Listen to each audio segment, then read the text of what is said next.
السلام علیکم ورحمۃ اللہ وبرکاتہ۔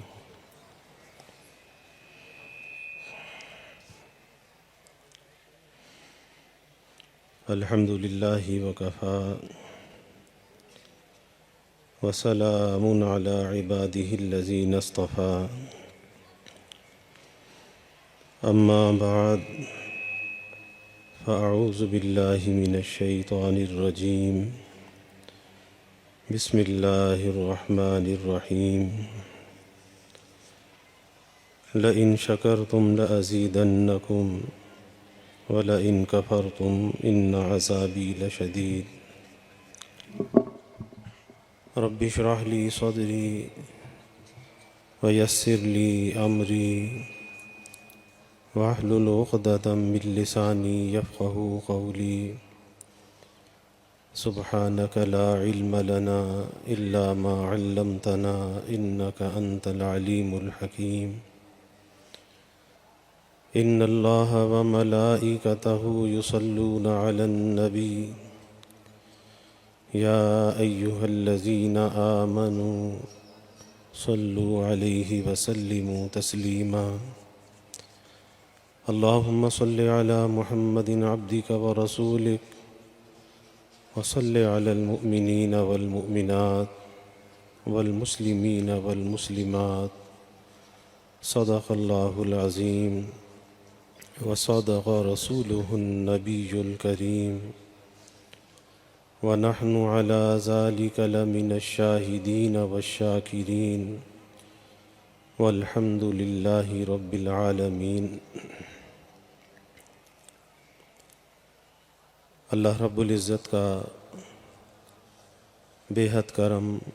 اور احسان ہے، اللہ تعالیٰ کی توفیق اور مدد شامل حال ہے۔ اللہ تعالیٰ نے آج اس عظیم اجتماع میں، بابرکت اجتماع میں، اپنے اکابر کے سامنے ان کی موجودگی میں حاضری کا یہ شرف عطا فرمایا۔ اللہ تعالیٰ دین کی ان بہاروں کو تا قیام قیامت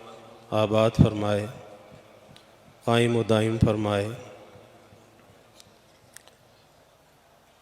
ایسے مناظر کو دیکھ کر آنکھوں کو ٹھنڈک ملتی ہے، دل کو سرور اور سکون ملتا ہے، اور اس بات سے اطمینان ہوتا ہے کہ ہمارے دین کے یہ مراکز جس ذمہ داری کو ادا کر رہے ہیں اور بحسن و خوبی ادا کر رہے ہیں،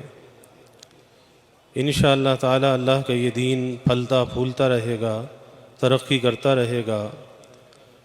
اور اس دین کو کوئی نقصان یا کوئی غضن نہیں پہنچا سکتا۔ یہ فضلاء، یہ حفاظ کرام مبارکباد کے مستحق بھی ہیں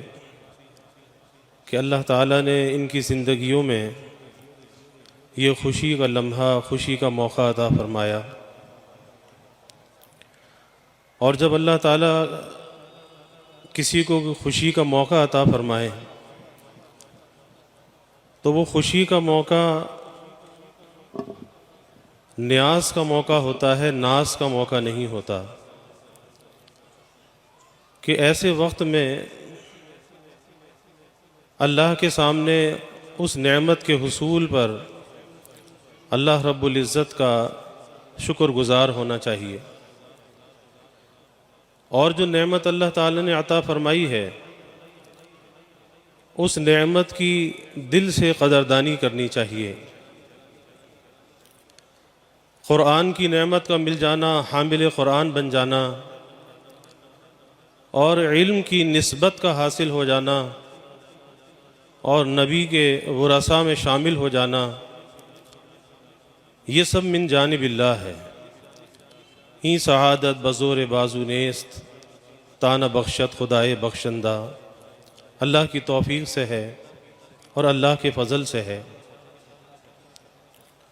اور جب یہ اللہ کی توفیق سے ہے تو یہ اللہ کا انتخاب ہے، اللہ کے اس انتخاب کی دل سے قدردانی کرنی چاہیے، کیونکہ یہ زمانہ مادیت کا زمانہ ہے۔ دنیا کی چمک دمک اور دنیا کے فتنے انسان کو اپنی طرف مائل کرتے ہیں، اس کے عزم کو، اس کے ارادے کو وہ ڈگمگا دیتے ہیں۔ یہ علماء کرام کی جماعت، یہ حفاظ کرام، یہ ہمارا سرمایہ بھی ہیں، یہ ہمارا فخر بھی ہیں، اس ادارے کا فخر ہے، اساتذہ کا فخر ہے، اپنے والدین کا فخر ہے، اور ملک و ملت کا یہ فخر ہے۔ جب اللہ نے انہیں یہ اعزاز عطا فرمایا ہے تو ایک بات میں یہ کہنا چاہتا ہوں کہ ان نسبتوں کے سامنے علم کی نسبت ہے، قرآن کی نسبت ہے، ان نسبتوں کے سامنے دنیا کے کسی منصب اور مال و دولت کی کوئی حقیقت نہیں ہے۔ اس لیے کبھی دنیا کی طرف، دنیا کے منصب اور مال و دولت کی طرف کبھی للچائی ہوئی نظروں سے نہیں دیکھنا چاہیے، کیونکہ یہ اس نعمت کی ناقدری ہے۔ اللہ تعالیٰ نے یہ ذمہ داری عطا کی ہے کہ اب اس نعمت کے حق کو ادا کرنے کا وقت ہے۔ اب تک کا جو زمانہ گزرا وہ اس نعمت کے حصول میں گزرا، اور اب اس نعمت کے مل جانے کے بعد اب اس نعمت کی حفاظت اور اس نعمت کے حق کو ادا کرنے کا یہ وقت ہے، اور کاندھوں پر ایک ایسی ذمہ داری آ رہی ہے کہ اس ذمہ داری سے عہدہ برا ہونے کے لیے اپنی صلاحیتوں کو بروئے کار لانا ہوگا۔ یاد رکھیے کہ دنیا کی مادیت، دنیا کی چمک دمک تو بڑھ رہی ہے، اور اس دنیا کی مادیت کو دیکھ کر انسان ایک دھوکے کے اندر مبتلا ہوتا ہے، اور وہ دھوکہ یہ ہوتا ہے کہ دنیا کی مادیت کا مقابلہ مادیت سے کرنا چاہتا ہے، مادیت کو مادیت سے شکست دینا چاہتا ہے۔ یہی وجہ ہے کہ مادیت کا مقابلہ کبھی مادیت سے نہیں ہو سکتا۔ مادیت کا اگر مقابلہ کرنا ہے، مادیت کو اگر شکست دینی ہے، تو مادیت کے مقابلے کے لیے جس چیز کی ضرورت ہے وہ انسان کی روحانیت ہے، کہ روحانیت کے ذریعے سے انسان مادیت کو شکست دے سکتا ہے۔ اور آج اگر ہم روحانیت کے میدان میں دیکھتے ہیں، اپنے اکابر کی زندگیوں کو دیکھتے ہیں، تو آج ہمیں روحانیت کے میدان میں کمی اور کمزوری کا احساس ہوتا ہے۔ تو آج اس بات کی زیادہ ضرورت ہے کہ اس روحانیت کے میدان میں ترقی حاصل کی جائے، اور وہ روحانیت کے میدان میں ترقی انسان جب حاصل کرتا ہے کہ جب وہ اپنے قلب اور روح کے تزکیہ اور تصفیہ کا اہتمام کرتا ہے۔ جب اس روح کے اندر تزکیہ ہوتا ہے، تصفیہ ہوتا ہے، تخلیہ ہوتا ہے، اور پھر تجلیہ ہوتا ہے، تو پھر انسان کی روح ترقی کرتی ہے، اور پھر وہ کسی مادیت کے آگے سرنگو نہیں ہوتا، وہ کسی مادیت کی طرف للچائی ہوئی نظروں سے نہیں دیکھا کرتا۔ اور آج کے وقت کا تقاضا بھی یہی ہے کہ جب انسان اپنی روحانیت اور تزکیے کا اہتمام کرتا ہے، اللہ تعالیٰ اس کے اندر وہ جاذبیت اور کشش عطا فرماتے ہیں، وہ ایک ایسی مقناطیسی صلاحیت اس کے اندر پیدا ہوتی ہے جو ہم نے اپنے اکابر کو دیکھا کہ خود بخود لوگوں کے قلوب ان کی طرف مائل ہوتے تھے، کہ جیسے خوشبو کو یہ بتانا نہیں پڑتا کہ میں خوشبو ہوں، خوشبو کی طرف لوگ خود بخود مائل ہوتے ہیں۔ اسی طرح سے جو نیک ہے، متقی ہے، اس کی طرف لوگ خود بخود مائل ہونے لگتے ہیں، اور اس نیک آدمی کی مخلص کی بات کے اندر جو اثر ہوتا ہے وہ دوسرے کی بات کے اندر وہ اثر نہیں ہوتا۔ اور یہ بات یاد رکھیے، مجھے اپنے شیخ حضرت مسیح الامت نور اللہ مرقدہ کی ایک بات یاد آئی جو ختم بخاری کے جلسے میں حضرت فرمایا کرتے تھے۔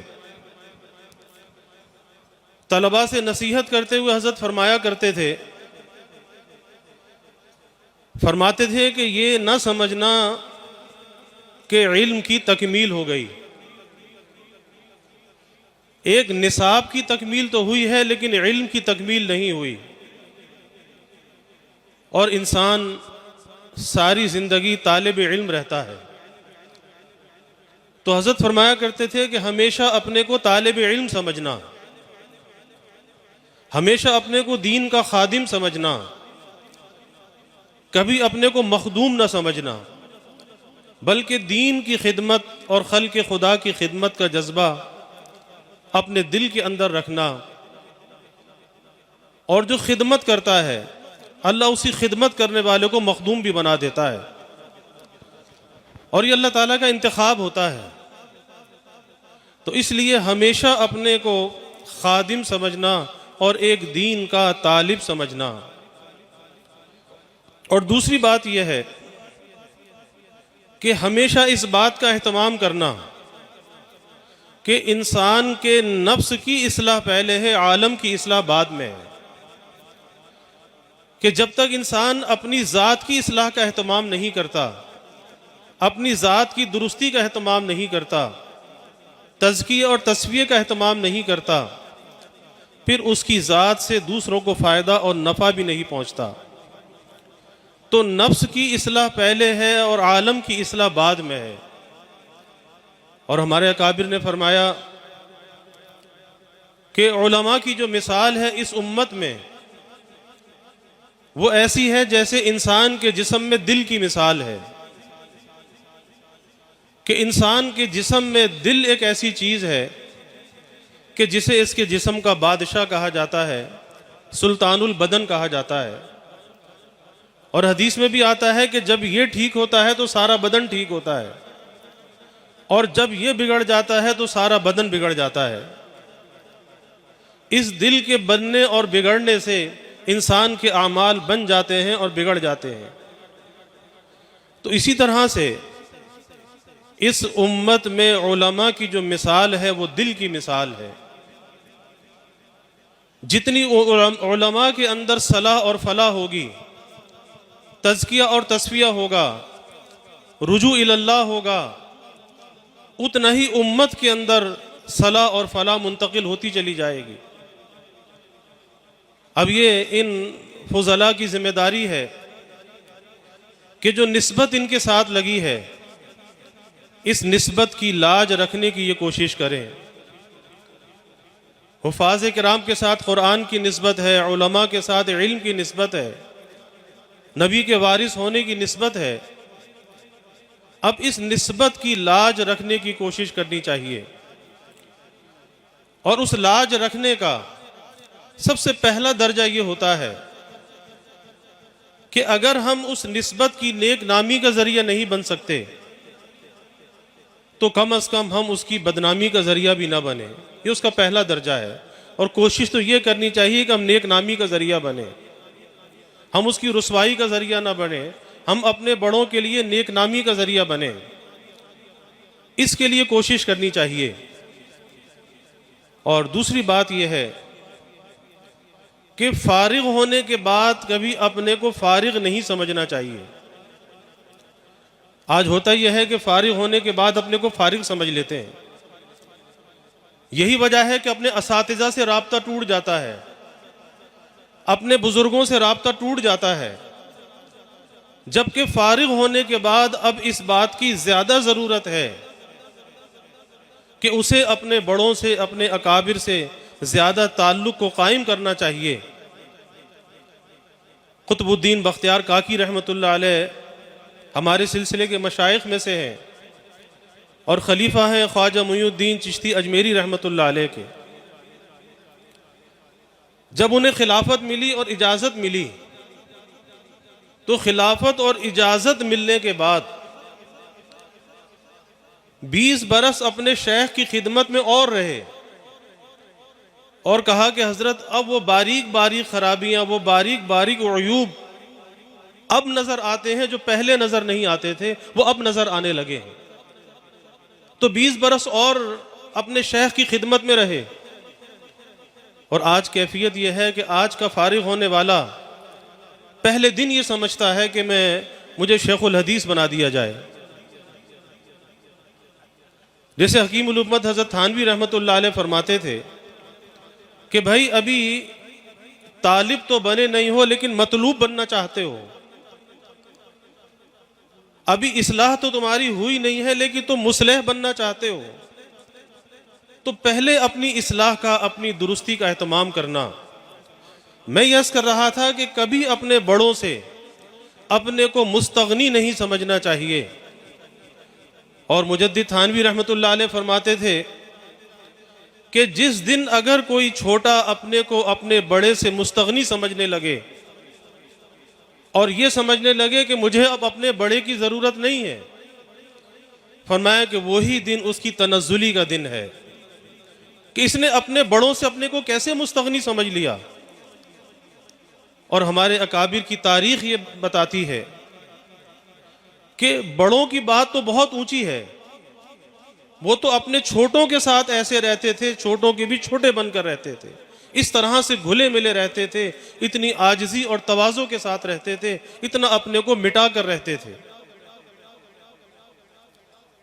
تو اس میں ہمارے لیے بڑا سبق ہے، بڑی نصیحت ہے کہ کبھی اپنے کو اپنے بڑوں سے مستغنی نہ سمجھیں، اور ہمیشہ ان کے مرہون منت رہیں، کیونکہ جو کچھ بھی ملا ہے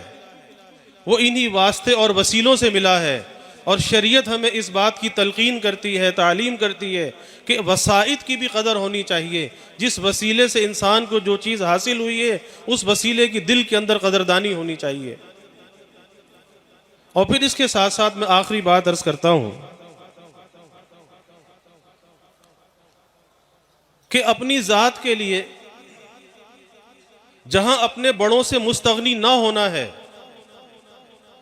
وہیں پر دو چیزوں کا خاص طور پر اہتمام ہے۔ اپنی روحانیت کو پروان چڑھانے کے لیے، روحانیت کو قوی کرنے کے لیے، کیونکہ جتنی انسان کی روحانیت قوی ہوتی ہے اتنی نفسانیت کمزور ہوتی ہے، اور اگر آدمی اپنی روحانیت کی فکر نہیں کرتا تو پھر نفسانیت اس پہ غالب آتی چلی جاتی ہے، اور پھر کیفیت یہ ہو جاتی ہے، اچھے اچھے لوگوں کی کیفیت یہ ہو جاتی ہے کہ چھپ چھپ کر کام کرتے ہیں، اور کہتے ہیں کہ ہمیں سوچتے یہ ہے کہ ہمیں کوئی دیکھ نہیں رہا۔ اور اس موجودہ زمانے کے اندر سب سے زیادہ جو چیز انسان کی روحانیت کو کمزور کر رہی ہے آج وہ سوشل میڈیا کا استعمال ہے، آج یہ فیس بک اور یوٹیوب کا استعمال ہے، جس پر دنیا جہاں کی بے حیائی بھری پڑی ہے۔ آج یہ بات کہتے تو ہیں کہ جی دنیا ایک گلوبل ویلیج بن گئی ہے، دنیا بالکل سمٹ گئی ہے، اور دنیا سمٹ کر انسان کی ہتھیلی پر آ گئی ہے، تو بات تو یہ بالکل صحیح ہے کہ دنیا بالکل سمٹ گئی ہے، لیکن اس نے کیا کیا ہے؟ اس نے انسان کو انسان سے دور کر دیا ہے، اس نے رشتوں کے تقدس کو پامال کر دیا ہے، اس نے معاشرتی حقوق کو پامال کر دیا ہے۔ جس چیز کو ہم کہتے ہیں کہ دنیا سمٹ گئی ہے، اس کے نقصانات زیادہ ہیں اور اس کے فوائد کم ہیں، اور پھر اس کے ذریعے سے، اس سوشل میڈیا کے ذریعے سے آج جس کی خرابیوں پر تحقیق ہو رہی ہے، اور تحقیق کے بعد جس کی بڑی بڑی خرابیاں اب سامنے لائی جا رہی ہیں، کہ اس کا سب سے زیادہ جو نقصان ہے اخلاقی اعتبار سے، کہ انسان کی شرم و حیا کا جنازہ نکل جاتا ہے۔ حیا جو انسان کے ایمان کا جوہر ہے، اس حیا کا جنازہ اگر نکلتا ہے، اس خرابی کی وجہ سے نکلتا ہے کہ آدمی اپنی خلوتوں کو ناپاک کرتا ہے۔ تو خدا را میں زیادہ تفصیل میں نہیں جاتا، لیکن اتنا ضرور عرض کرتا ہوں کہ اس کا استعمال ضرورت میں تو ہونا چاہیے، لیکن بلا ضرورت اس کا استعمال نہیں ہونا چاہیے۔ آج اس پر آپ دیکھ لیجئے کہ سائبر ایڈکشن کے نام سے کتنی ریسرچ موجود ہے کہ ایک نشہ ہے، ایک لت ہے جو لوگوں کو پڑ گئی ہے، اس کو چھوڑنے کے لیے آمادہ نہیں ہے، اور اس کے ساتھ ایک دھوکہ لگ جاتا ہے، اور وہ دھوکہ یہ لگتا ہے کہ جو خلوت تنہائی اللہ کے ذکر کے ساتھ آباد ہونی چاہیے تھی، اللہ کا خوف اور خشیت ہونا چاہیے تھا، اس خلوت اور تنہائی کے اندر انسان یہ سمجھنے لگتا ہے کہ وہ ہے، اس کا یہ موبائل فون پاس ہے، اور وہ سمجھتا ہے کہ مجھے کوئی دیکھ نہیں رہا، مجھے کوئی دیکھ نہیں رہا۔ یہ بڑا دھوکہ ہے۔ ارے بھائی، تجھے کوئی نہیں دیکھ رہا، لیکن پیدا کرنے والا رب تو دیکھ رہا ہے۔ الم یعلم بان اللہ یرا، کیا اس رب کی نظروں سے پوشیدہ ہو سکتا ہے؟ تو یہ استحضار کیوں نہیں قائم ہوتا کہ مجھے کوئی دیکھ رہا ہے اور وہ میرا رب دیکھ رہا ہے، اور میرا رب تو یہ کہتا ہے میں تمہاری رگ جان سے زیادہ تمہارے قریب ہوں۔ نحن اقرب الیہ من حبل الورید، وہ تو ہم سے اتنا قریب ہے، تو اس کی نظر سے تو ہم پوشیدہ نہیں۔ اور یہی وہ چیز ہے، یہی وہ علامت اور پہچان ہے کہ جب انسان کے تصور کے اندر یہ بات آئے کہ اللہ کی موجودگی کا اظہار، اسے اللہ کی موجودگی کا اسے اعتراف نہ ہو، اور وہ سمجھے کہ مجھے کوئی نہیں دیکھ رہا، تو علامت غفلت کی ہے، اور علامت اس بات کی ہے کہ نفسانیت غالب ہے اور اس کی روحانیت کمزور ہو چکی ہے، اس نے اپنی روحانیت کو برباد کیا ہے۔ اب اسے اپنی روحانیت کو پروان چڑھانے کے لیے اللہ کے ذکر کی ضرورت ہے، خلوت کی ضرورت ہے، محاسبے اور مراقبے کی ضرورت ہے، اور سب سے بڑھ کر یہ اللہ والوں کی صحبت کی ضرورت ہے کہ بغیر اللہ والوں کی صحبت کے، اس کے ذکر میں، اس کی خلوت میں، اس کے محاسبے اور مراقبے میں اسے رسوخ اور کمال حاصل نہیں ہو سکتا جب تک کہ کسی رہبر کا دامن اس کے ہاتھ میں نہ ہو۔ اور آج افسوس کے ساتھ یہ بات کہنی پڑتی ہے کہ آج اس چیز سے لوگ دور ہٹتے چلے جا رہے ہیں۔ آج ذہنوں کے اندر یہ بات آتی ہے کہ جی ہم نے 8 سال پڑھ کر ایک درس نظامی کی تکمیل کر لی، اب ہم کس چیز کی اصلاح کرائیں؟ یاد رکھیے کہ یہ ایک دھوکہ ہے۔ ہمیں اپنے اکابر کی تاریخ کو دیکھنا چاہیے کہ ہمارے اکابر کی زندگیاں کیسی تھیں، اس سے ہمیں پتہ چلتا ہے کہ ہمیں اگر کامیابی ملے گی تو ان اکابر کے نقش قدم پہ چل کر ملے گی۔ اگر ہم نے اپنے لیے کسی نئے راستے کا انتخاب کیا، اگر ہم نے اپنے طرز اور طریقے کو چھوڑا، اپنے اکابر کے راستوں کو چھوڑا، تو یاد رکھیے کہ منزل تو نہیں ملے گی، بھٹکتے رہیں گے، اپنے وقت کو ضائع کریں گے۔ اس لیے عافیت اسی کے اندر ہے کہ اپنے اکابر کے نقش قدم پر چلا جائے، ان کی تعلیمات کو مشعل راہ بنایا جائے۔ اس کے اندر ظاہری کامیابی بھی ہے اور اس کے اندر باطنی کامیابی بھی ہے کہ جب ہمارے اکابر کا دل ہم سے خوش ہوگا، ان کی دعائیں ملیں گی، ان کی توجہات ملے گی، اور یہ دعائیں اور توجہات یہ انسان کے لیے ترقی کا زینہ ہوا کرتی ہیں۔ بس میں یہیں پر اپنی بات کو ختم کرتا ہوں۔ دعا ہے کہ اللہ تعالیٰ اس ادارے کو بے حساب ترقیات سے نوازے، ظاہری، باطنی، روحانی، معنوی، ہر قسمی اللہ ترقیات سے نوازے، اور یہ فضلاء فارغ ہونے والے اللہ تعالیٰ نے دین کا سچا خادم اور داعی بنائے۔ وآخر دعوانا الحمدللہ۔